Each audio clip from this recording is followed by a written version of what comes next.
Are you willing to wait if your loved one is in danger?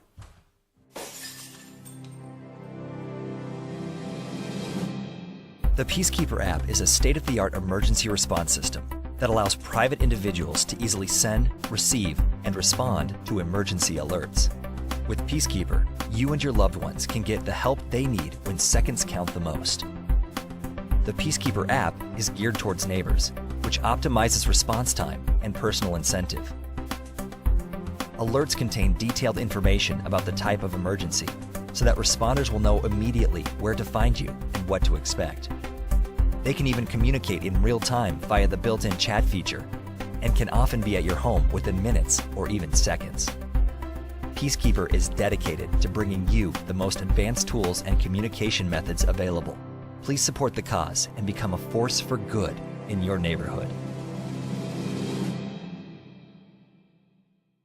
Hey, this is Dan Johnson, founder of the Solutions Institute. I'm speaking with Cody Drummond, who started the Peacekeeper app, and we're going to ask him a few questions about how this application works, how it accomplishes Solutions Institute's mission of reducing force, and what exactly this app is designed to do, how it helps people who might be listening to this interview. So I guess starting off, really, what's your experience and what inspired you to create this, I guess what would be called describe this app for me, first of all, for those who are listening.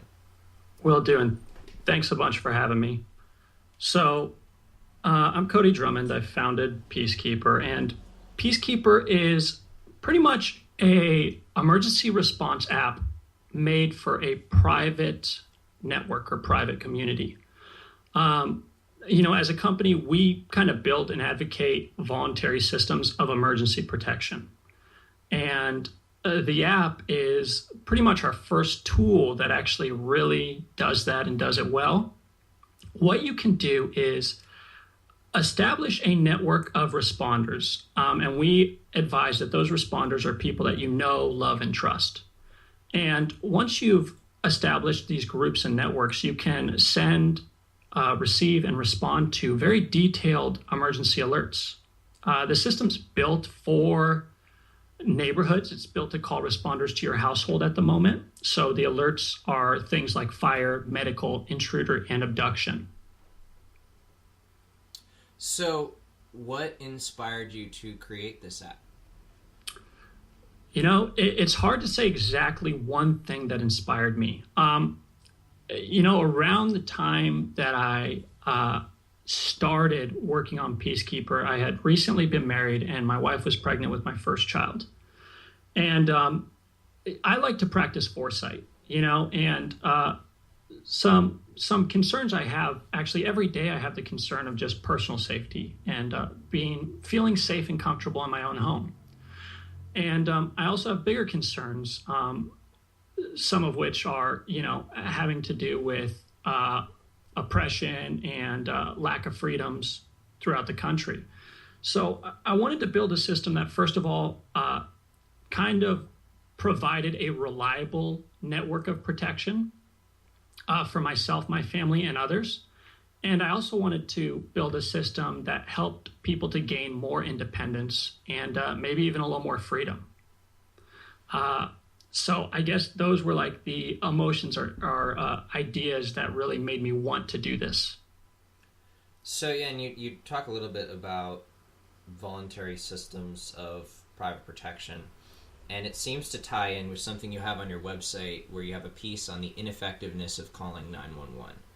So how does the current way police respond to distress calls contribute to the necessity of Peacekeeper? Well, the first of all, the biggest thing is that police almost never show up to actually stop a crime. They don't have the resources. Even if they wanted to, they can't get there in time. For every 100 people that call 911 for pretty serious emergencies, 30 of those people will wait, and these are the government numbers, from 11 minutes to 1 hour. And that's a pretty big gap they throw in there. So I think it would be safe to assume maybe an average of around 30 minutes. There's 30 people waiting if they're being attacked or abused or assaulted. And even the better numbers, like the average response time is about 10 minutes, but that's still not fast enough to stop a crime. And it's still not fast enough to save a life most of the time. The reason Peacekeeper is so awesome is because it encourages you to hook up with people that are right next door to you. And you can literally get an alert out in under 5 seconds. And those are the people that can get to your house immediately. Those are the people that can help you out immediately. On top of that, I think it's risky calling strangers to your home. It doesn't matter. It doesn't matter what kind of group or club they're in. If you're calling strangers to your home, you don't know who you're going to be dealing with, especially if there's no reputation system that you can depend on. So I think a lot of times, if you can get an alert out to your friends, family, and neighbors, there's a personal incentive to actually treat you with respect and handle the situation correctly. So, if someone were to download this app today, how does it work? Walk us through how this app actually works. So, you download the app, you register, and then what we encourage people to do first is bring the app to your friends and family. And the app has 2 networks. There's the Alliance Network, and there's the ERG, which is pretty much your neighborhood emergency response group. Alliances are friends, family, people that are kind of further away, but you still want them to get your alerts, and they can still respond if something happens. Your ERG is the people that are like right in your immediate neighborhood. And those are the people that can show up very quickly if something goes down. If you want to network with other people or get other people in your groups, you got to first of all tell them about the app and get them to download it. Once they do that, you can search for them on the network, find them, and just add them to either your group or alliance. Once you add them to your group or alliance, you're ready to send alerts. So as soon as you hit one of those main buttons on the home screen, intruder, medical, fire, or abduction, it's going to go out to those people that you've specified immediately. So, speaking from experience as someone who has been burglarized and shot at in their own home, and then called the police, and they responded about 15 minutes later, and to this day have not done absolutely anything to catch, apprehend, or punish the criminals who engaged in that action. In fact, I can laugh about it now, but I had a bullet miss me by about 1/4 of an inch. And for someone who has been in a situation like that, tell me how this app would have helped me in that situation.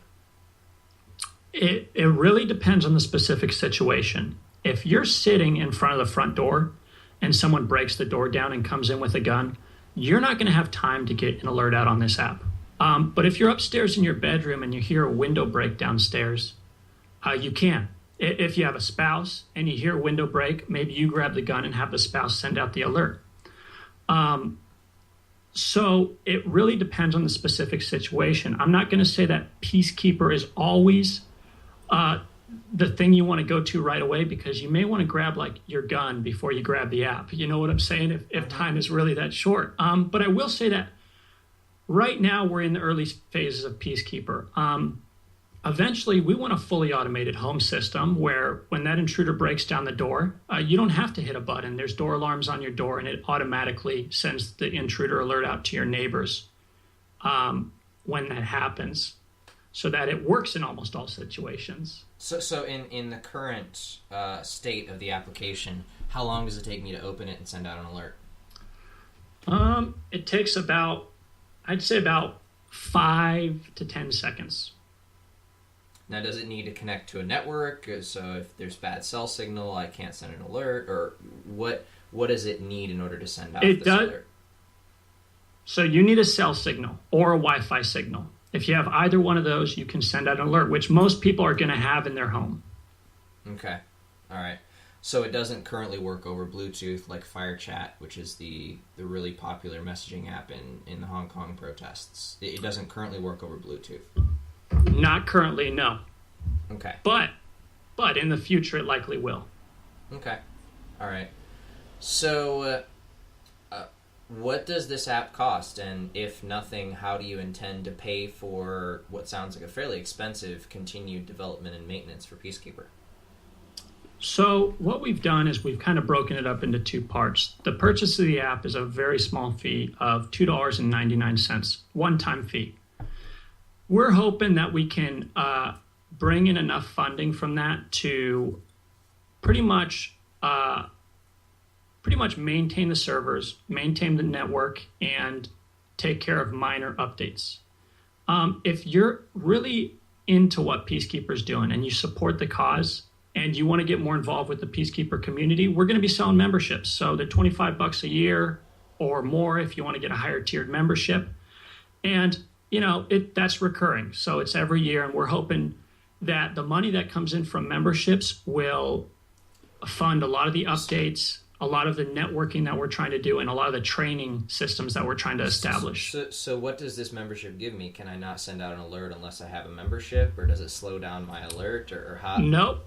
The app, as soon as you buy the app, you get all the benefits that come along with the app. The member benefits are, it's similar to an NRA system. So, NRA people pay for the membership to support the cause, and they get some perks for being a member, and they kind of get the insider effect of being in that club, having the relationship with other Peacekeepers. So you don't need to become a member to use all of the app. Okay. All right. So how much are you expecting to get out of these downloads in order to fund continued development? What are your plans kind of looking forward? We need tens of thousands of downloads to really kind of maintain the system as we'd like to and take care of everything. But we have goals on a lot of different levels. We have downloads that we're trying to get. We have memberships we're trying to get. And we also have training systems we're trying to establish. That's also going to help a lot with bringing in enough money to at least sustain the network and hopefully fund future developments. Also, crowdfunding is kind of on our radar as well. If we have to do that, we will move in that direction. Okay. So I also noticed on your website you talk about Peacekeeper meetups. Now, explain to me, is there a difference between a Peacekeeper meetup and a neighborhood watch? And if so, what is that?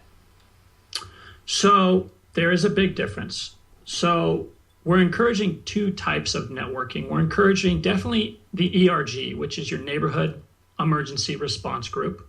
And that's a very personal group. Those are people that it could be as little as 2 or 3 people. And those are people that you're hopefully sitting down with maybe a couple times a year and discussing strategies, discussing boundaries, and hopefully taking like a CPR class together, or a training class, because Peacekeeper is not just about intrusions or criminals, actually. That's kind of the smaller part of Peacekeeper. There's also a medical aspect and a fire aspect that comes along with it. So the meetup groups are pretty much just like a meetup group on meetup.com. It's for networking in your broader area with Peacekeepers that are further away. Maybe you network for training purposes. Maybe you network just to kind of build the community and build out a larger umbrella. Okay, so it didn't really answer the question. How is this different than a neighborhood watch? Because that's pretty much exactly what a neighborhood watch does. Okay. I thought you were asking me the difference between meetups and ERGs. Okay. This is very different from a neighborhood watch. So first of all, Neighborhood Watch doesn't have any type of app system like this. Second of all, Neighborhood Watch actually discourages private citizens responding to emergencies and helping private citizens. Neighborhood Watch essentially is additional eyes and ears for law enforcement. So they don't have an emergency response system. They're kind of glued and stapled to the old model, which is watch and report. And they really discourage actually getting involved. From their website in bold red text, it says, don't take any action to stop or prevent a crime. That's the sole responsibility of law enforcement. And the meetup group does, or what, like, again, kind of outline what this meetup group does now that you've outlined what the Neighborhood Watch group does. Right. So let me just clarify. Are you asking about the neighborhood groups or the larger meetup groups? I am asking about the larger meetup groups, the specific meetup groups you talk about on the Peacekeeper website, not the ERGs, not the extended network, the actual meetup groups. So the larger meetup groups is the only purpose is to meet other peacekeepers in kind of a broader area, to network for the purposes of training, and to network for the purpose of just building a broader community. So it's not really geared towards specific emergency response connections. It's more geared towards, ideas and community. Okay. Do you or anyone on the application team have any law enforcement experience? And if not, why not? No, we do not have any law enforcement experience. So the reason I don't have law enforcement experience, I guess, is because I've never been a law enforcement officer. That wasn't really my interest. That wasn't my direction I wanted to go. Well, this is obviously an app that it helps people perform a lot of law enforcement functions, and I see that not having a law enforcement officer working with you on this to be very detrimental, because it seems to me that you're going into it with technical experience and on paper, but as we know, real situations are much different than on paper. Absolutely. But I will say that that's actually inaccurate. We're not doing any type of law enforcement, nor do we advocate that. We don't advocate any type of administering of justice or enforcing laws. What we advocate is that people look out for each other, and if somebody's being hurt, we advocate that people do something about it. So that's the reason why we're going to be so serious about doing training, facilitating training. To me, the importance there is not law enforcement expertise, but training expertise, where people are getting trained in self-defense, people are getting trained in medical, and people are getting trained in how to address fire emergencies. So my job is to encourage our users to get the training, and to put them in touch with their local trainers so that they can become the best emergency responders they can be. And you have people who are trained in emergency response on the Peacekeeper team? Well, Peacekeeper is very new. We just launched on Android, and so we have a plan, we have a system that we're working on. We have some training contacts that we have made headway with, but we're not quite at the point where we can get our users trained. Now, as far as trainers on the team, I've had training in self-defense. I've had training in basic medical. And as soon as I get the time and resources, that's going to be probably 40% of what I do with Peacekeeper is training. Okay. I just see, as much as you're going more of a Peacekeeper route, I see the lack of what would we call them, law enforcement officers or peace officers, as they originally were designed, the sheriffs in particular, as peace officers. I just see the lack of having registered EMTs and peace officers, things like that, on the team as a significant drawback if you're hoping to actually ensure that you provide training to people on the ground. I can't get over that. Right. Well, I will say that the focus with Peacekeeper is right now is building the system, because the system has to come first. The app has to exist. And so, if you look at our page actually under the vision and tribe, there's 4 pillars. There's tools, tribe, train, and trust. And so training is a huge part of what we want to do, but we have limited resources. All we can do is really all we can do. So we're slowly building out the network, but it will take time. Okay. All right. So do you believe that this app, and this is a bit of a broad question, so I'll let you handle it how you like, but do you believe this app will provoke legal issues for when a civilian attempts to intervene in a situation or attempts to help someone? Do you think that this will create liability issues, such as someone gets hurt if there either A is a non-response, then this person gets hurt, do you get sued, or do they get sued? Or B, is there a response and that response is botched and the person ends up getting hurt?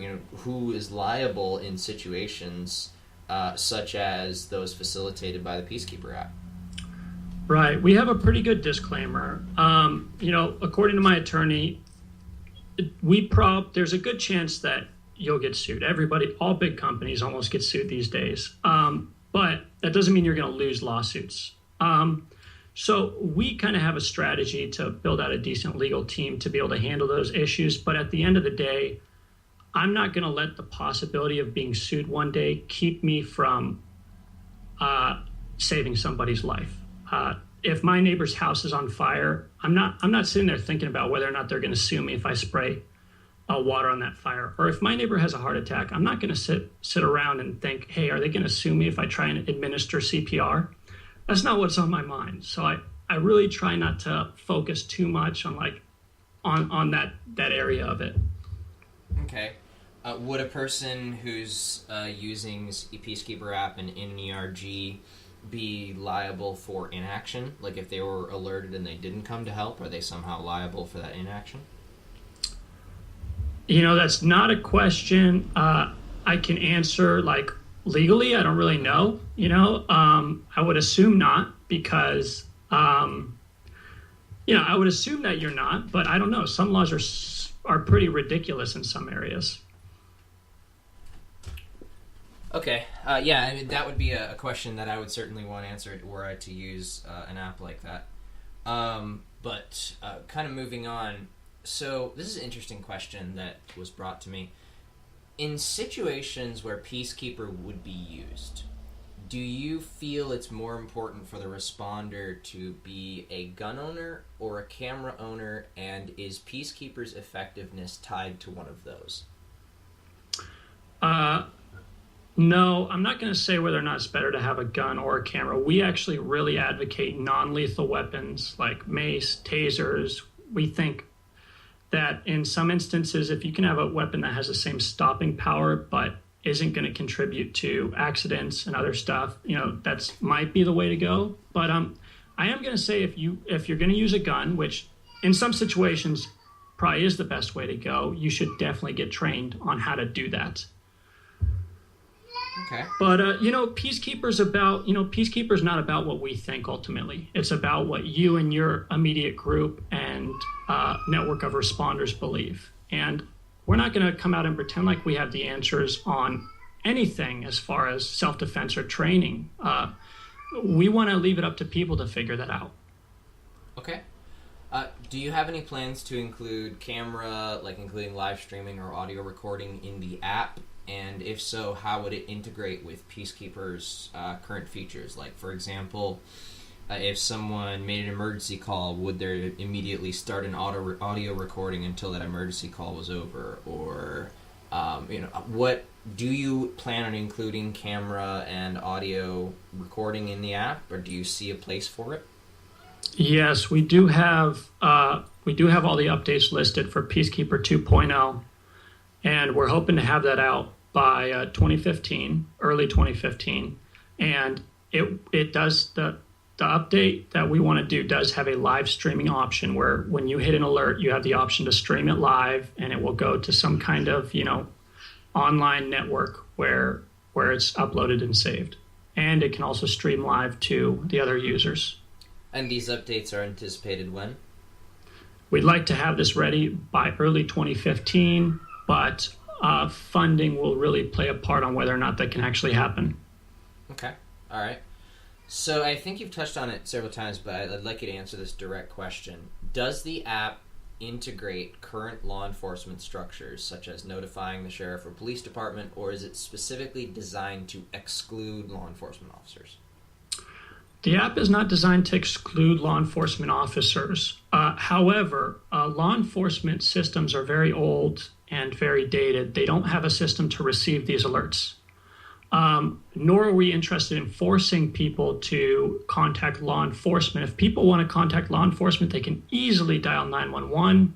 They can do both, so we think it would complicate the system. And we also know that law enforcement doesn't have a way to receive it on the other end. Okay.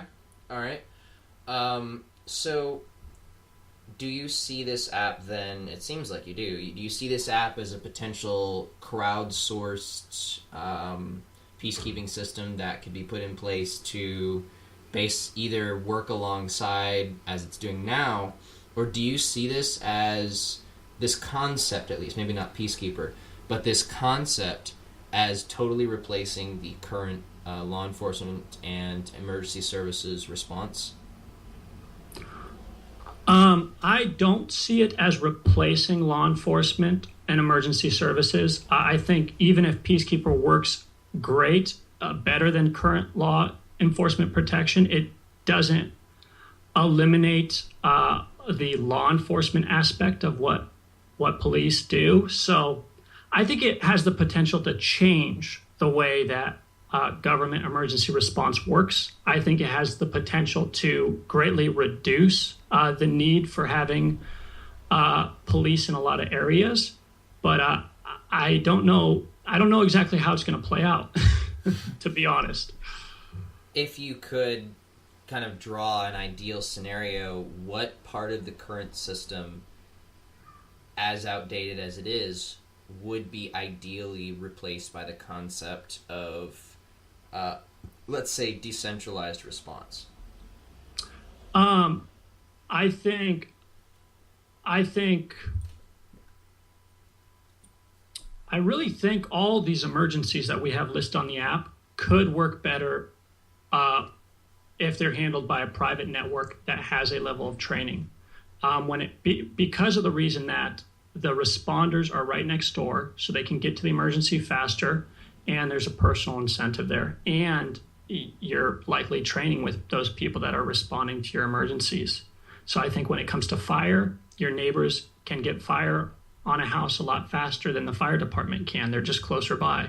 I think when it comes to medical situations, your neighbor can possibly administer CPR faster and, take you to the hospital or call the emergency services for a ride.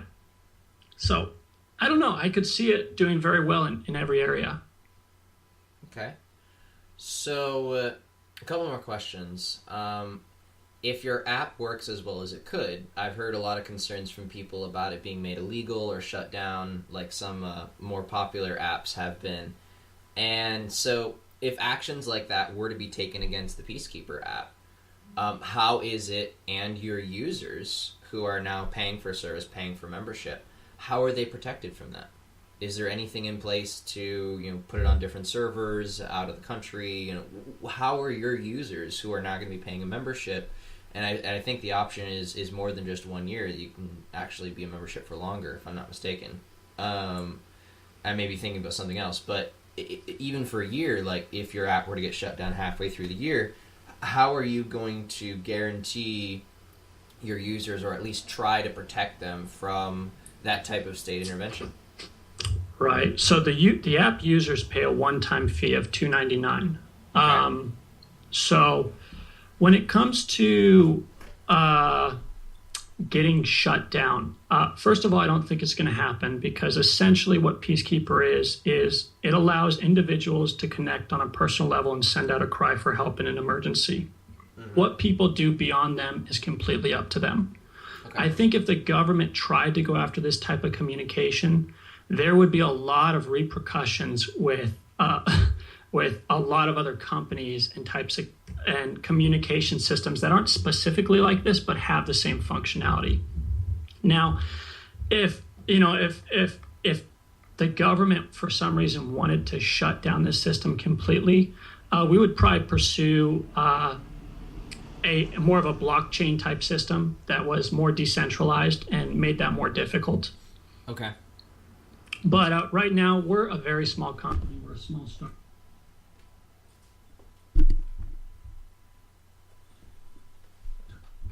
And, I've been working my butt off for a long time, and we've done what we can, but we definitely don't have it all figured out yet. We definitely aren't where we need to be. So that's stuff that we need to consider and work on. We gotta grow our network and our team. Okay. So a couple last questions.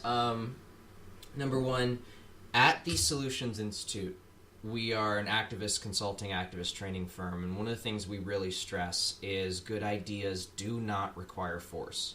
So we look for people who are replacing force or reducing force to help out in their endeavors. So how does Peacekeeper reduce the initiation of force? Well, Peacekeeper, again, is not so. I don't know if it reduces the initiation of force, except for the fact that people that are more prone to force, like maybe strangers in law enforcement, may not be showing up. It might be your neighbors and family instead who love you and have a personal incentive to treat you good and look out for you. So the only area I see it reducing force is a situation where people are calling their friends and neighbors to their home instead of people that are more likely to use force. Okay. I guess I have a slightly more optimistic view than you on that. I see it as also reducing the amount of force as far as robberies, because if you use an app like this often, it reduces the need for as robust of a mandatory police force, and therefore seems to reduce the need for a maximum amount of robbery, aka taxes, and therefore initiation of force for those taxes. So I guess I have a slightly more optimistic view than you on it. I think that's a great point that I haven't thought of. Another point that comes to mind is it could very easily reduce crime, because neighbors that have the home protected by Peacekeeper sign out front. As our network starts to grow, criminals will start to realize that, hey, I don't want to go that route. It's not going to work out well for me. So it could lower crime very easily. Okay, great. So is the app for Apple and Android, or just Droid at this point? Right now, we're just promoting Android because the newest version of Apple is still in the submission process. It will likely be approved within the next 2 weeks. Okay, all right. So it will hopefully be for Apple and Android. Oh, yeah. Okay. Definitely. Okay. So if people want to download Peacekeeper, learn more, or support you, how will they do that? Toss out your websites and et cetera. Yeah, so just go to peacekeeper.org. On the main page, and pretty much every page, there's a button at the right that says Android app on Google Play. Click that app, get the app, get your family and friends on the network. Okay, great. Once again, that's peacekeeper.org, right? Correct. Thank you so much, Cody, for joining me. This has been Dan Johnson, president and founder of the Solutions Institute, where good ideas do not require force. If you want help with your activism, you want help with your idea, you have an idea that reduces or replaces the current method of force, then contact us at solutions-institute.org via our Get Help form. We have almost 30 on board now of the top advisors in activism to help you in every area, from media to organization to public relations and more. Once again, thanks so much for joining us, solutions-institute.org. Thank you for being on, Cody. Thanks a lot, Dan.